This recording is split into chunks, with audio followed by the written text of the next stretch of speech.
dinamika dan tantangan identitas nasional. Istilah identitas secara harfiah bisa kita pahami sebagai ciri, tanda, atau jati diri. Sedangkan kata nasional mengandung arti bangsa atau nation yang dalam konteks modern bisa diartikan sebagai negara. Identitas nasional merupakan manifestasi nilai-nilai budaya yang tumbuh dan berkembang dalam suatu bangsa dan menjadi ciri khas bangsa tersebut sehingga dapat menjadi pembeda dengan bangsa lain. Jadi, identitas nasional ini adalah suatu hal yang penting dan patut kita jaga karena mengandung jati diri, ciri, sifat khas yang tumbuh dan berkembang di suatu negara sehingga menjadi pembeda dengan negara atau bangsa lainnya. Tanpa suatu identitas nasional, suatu bangsa akan terombang-ambing.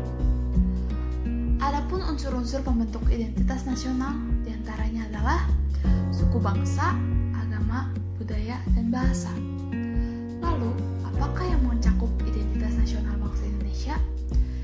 Identitas nasional Indonesia mencakup semangat kebangsaan atau nasionalisme, dasar negara Pancasila, bahasa nasional bahasa Indonesia, lagu kebangsaan Indonesia Raya, semboyan negara Bhinneka Tunggal Ika, besar 1945, integrasi wawasan Nusantara, serta tradisi dan kebudayaan daerah yang telah diterima secara luas sebagai bagian integral budaya nasional.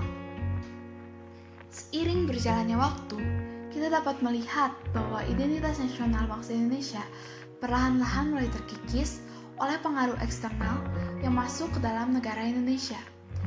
Hal ini merupakan dinamika dan tantangan identitas nasional Indonesia yang seharusnya kita jaga. Sebagai salah satu contohnya, rasa nasionalisme dan patriotisme yang luntur dan semakin memudar. Masyarakat Indonesia lebih mudah terpengaruh oleh budaya-budaya barat yang tidak sejalan dengan nilai-nilai Pancasila. Lebih senang menggunakan produk asing daripada produk dalam negeri. Merasa lebih keren atau hebat jika menggunakan bahasa asing daripada bahasa nasional bahasa Indonesia. Lebih senang mendengarkan lagu-lagu luar negeri dibandingkan lagu nasional ataupun lagu daerah Indonesia. Rendahnya kesadaran membayar pajak dan lunturnya semangat gotong royong juga termasuk ke dalam dinamika dan tantangan identitas nasional. Rendahnya nilai empati dan simpati seperti merokok di tempat umum dan lain sebagainya.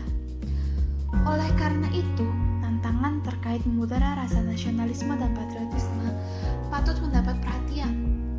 Bangsa Indonesia perlu mengupayakan strategi untuk mengalihkan kecintaan terhadap bangsa asing agar dapat berubah menjadi bangsa sendiri. Tugas kita adalah menjaga dan melestarikan identitas nasional negara Indonesia supaya negara ini tidak terombang-ambing. Upaya yang dapat kita lakukan adalah melaksanakan nilai-nilai Pancasila dan membudayakan budaya Indonesia, berprestasi dan membanggakan negara Indonesia, dan tentunya melestarikan bahasa nasional, bahasa persatuan, yaitu bahasa Indonesia.